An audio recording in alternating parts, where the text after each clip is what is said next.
안녕하십니까? 이번 시간에는 하드웨어 키 이벤트를 구하는 방법에 대해서 알아보도록 하겠습니다.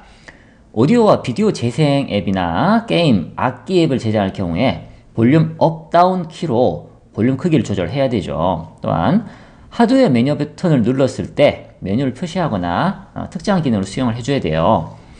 일반적으로 하드웨어 백 버튼을 누르면 이전 화면으로 되돌아가거나 앱을 종료하지만 경우에 따라서는 경고 팝업창을 띄우거나 다른 기능을 수행을 해야 될 때가 있습니다.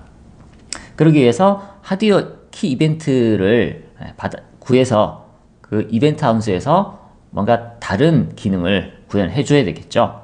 하드웨어 키 입력 이벤트를 구할 때는 on key down 이라는 함수를 사용하면 되겠습니다.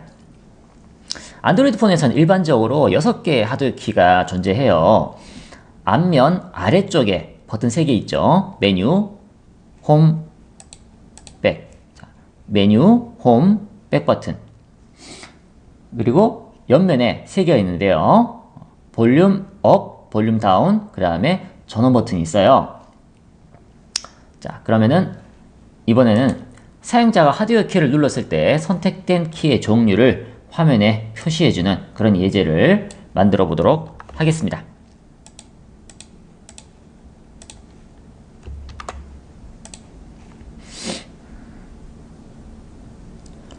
자, 이름을 하드웨어 키 인풋이라고 지정을 하고요. 그 외에는 이제까지 했던 것과 동일하게 지정해서 소스 프로젝트를 생성을 해주면 되겠습니다.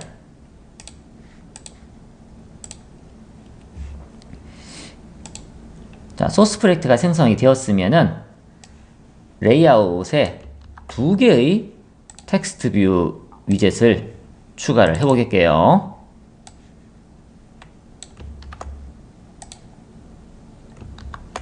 자, 2개의 텍스트 뷰 위젯이 추가가 됐습니다. 첫 번째는 제목을 표시를 하고요. 나머지 한 개는 선택된 키의 종류를 표시하는 데 사용을 해볼게요. 그래피컬 레이아웃을 누르면은 이런 화면이 나타납니다. 자, 이제 액티비티 소스 파일로 이동을 해서 기능을 하나씩 구현을 해 보겠습니다.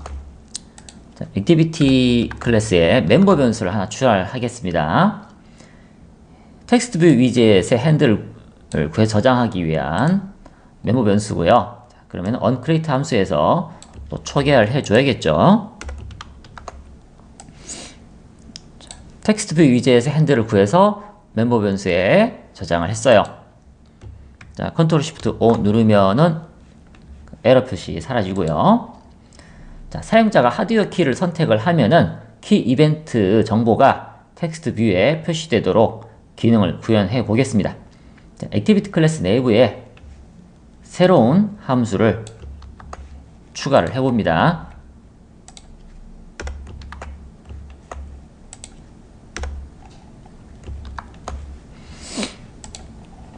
onKey down은 하드웨어 키가 눌러졌을 때 발생하는 이벤트 함수입니다. 그리고 액티비티 내부에 가지고 있는 함수예요. 그래서 별도로 이벤트 리스너를 지정해 줄 필요가 없어요. 네, 지정 안 해줘도 돼요. 네, 먼저 번에 시간에 했던 터치 이벤트, 그 액티비티에서 발생한 터치 이벤트 따로 리스너 지정 안 해줬죠. 네, 그거랑 마찬가지입니다. 함수는 두 개의 파라미터를 봤는데요. 첫 번째 파라미터에는 키의 종류가 담겨져 있고요. 두 번째 파라미터에는 키의 상태값이 넘어오게 되겠습니다.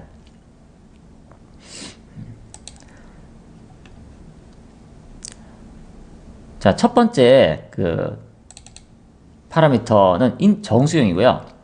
이 값이 키 이벤트 점 키코드 언더바 백이면은 백 버튼을 눌렀다는 의미예요. 자, 그러면은 백키라는 텍스트 뷰에 표시를 해주고요. 그 다음에 키코드 언더바 홈이면은 홈 버튼이에요.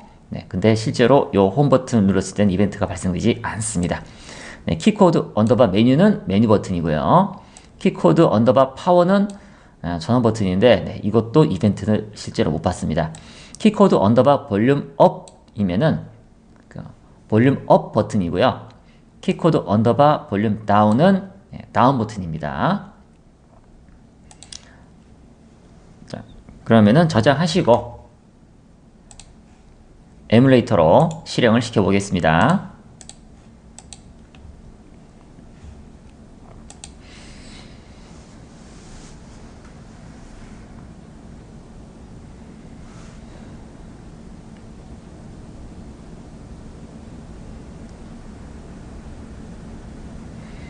자, 예제가 실행이 됐으면은 버튼을 하나씩 눌러 보겠습니다.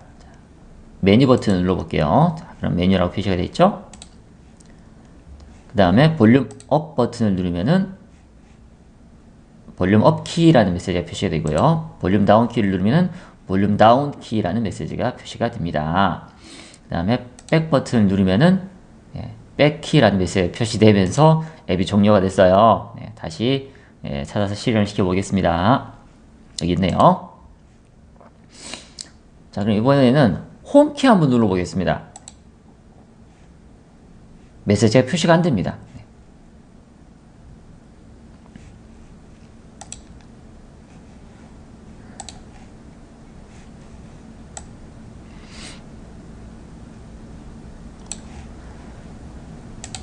자, 다시 실행을 해볼게요. 자, 홈 키 버튼을 눌러도 표시가 안 되죠. 자, 이번에는 전원 버튼 한번 눌러 보겠습니다.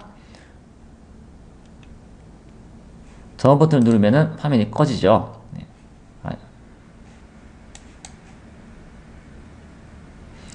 자, 전원 버튼하고 홈 버튼은 안타깝게도 이벤트를 받지 못합니다.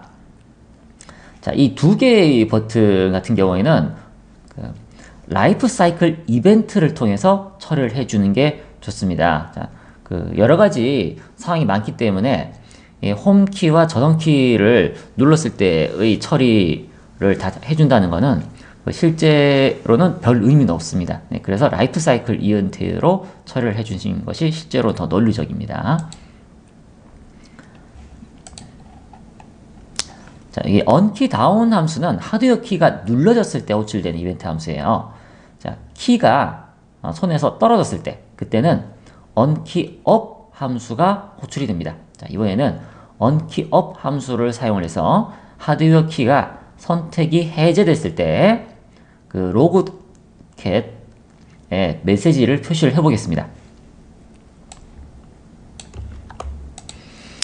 자, 액티비티 클래스에 새로운 함수를 추가를 해줍니다. 자, 에러 메시지가 나타나면 컨트롤 시프트 O 눌러주고요. 그럼 파업창 나타나죠? 파업창에서 android.util.log 선택하고 피니시 버튼 눌러줍니다. 그럼 다시 실행을 시켜 보겠습니다.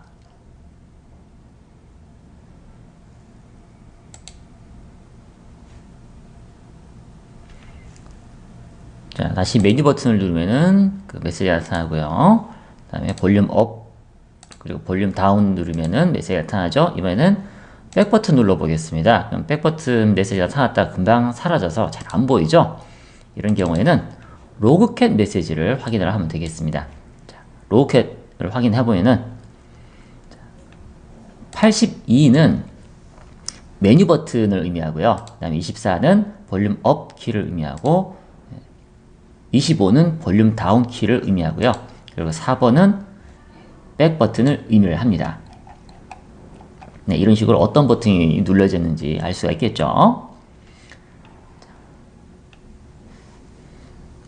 자, 앱을 개발을 하다 보면은 하드웨어 키가 눌렸을 때 시스템에서 처리하는 기능을 차단하고요. 소스코드로 직접 기능을 구현해야 되는 경우가 있습니다. 자, 예를 들어서 메인 화면에 이 백 버튼을 눌렀을 때 앱을 종료하기 전에 경고 팝업창을 화면에 띄워줘요.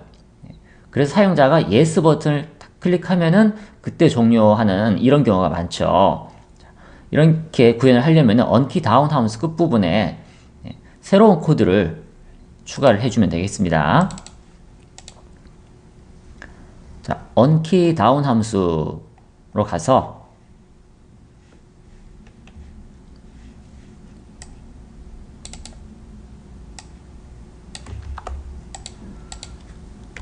새로운 코드를 추가를 하고요.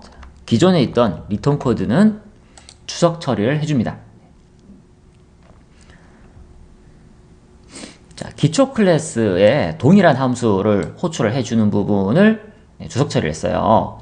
이렇게 하면은 하드웨어 키가 눌려졌을 때 시스템이 자동으로 처리하는 기능을 차단을 해줍니다. 다시 그냥 출력값만 반환해주고 그냥 그걸 끝나는 거죠.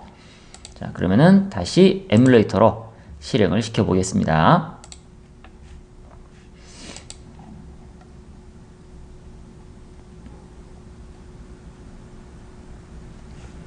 자, 예제가 다시 실행이 됐으면은 다시 메뉴 버튼을 눌러 보겠습니다.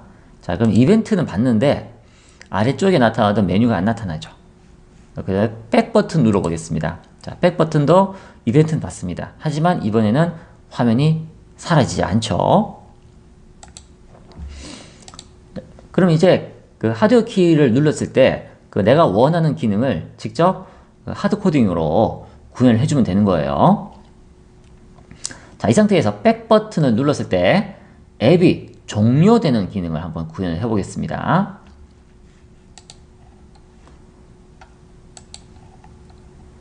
자, 백 버튼 눌렀을 때 이 부분에다가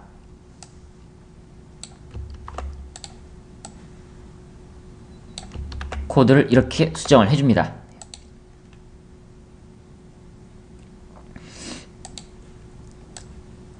사용자가 백 버튼을 눌렀을 때 자, finish 함수를 호출해서 액티비티를 종료를 하는 거예요. 자, 그런 다음에 다시 에뮬레이터로 실행을 시켜 보겠습니다.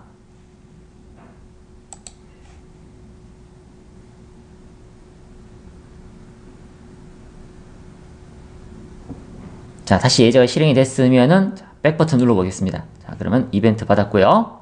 그리고 다시 앱도 정상적으로 종료가 된 것을 확인할 수가 있죠. 자, 이런 식으로 하드웨어 키 이벤트를 받아서 내가 원하는 기능을 하드 코딩으로 구현해 볼 수가 있겠습니다.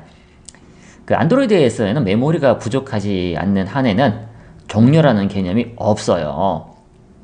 메인 화면에서 백 버튼을 누르면은 액티비티가 사라졌죠? 하지만 이렇다고 해서 액티비티는 종료된 건 맞지만 앱이 종료되지 않았습니다. 이 app 프로세스는 여전히 백그라운드에서 동작을 하고 있습니다.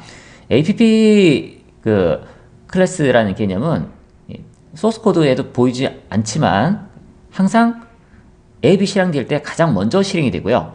앱이 종료될 때 가장 나중에 종료가 됩니다. 안드로이드에서는 메인 액티비티가 종료된다고 해서 app 클래스도 종료가 되지는 않습니다. 여전히 계속 백그라운드에서 동작을 하고 있어요. 근데 이 상태에서는 메모리를 거의 차지하지 않기 때문에 억지로 종료할 필요는 없습니다. 만약 원치 않는 서비스가 계속 동작을 하고 있다면은 메인 액티비티가 종료될 때 같이 서비스도 종료를 해주는 것이 좋겠습니다. 자, 이번 시간 여기까지 하도록 하겠습니다. 자, 수고하셨습니다. 다음 시간에 뵙겠습니다.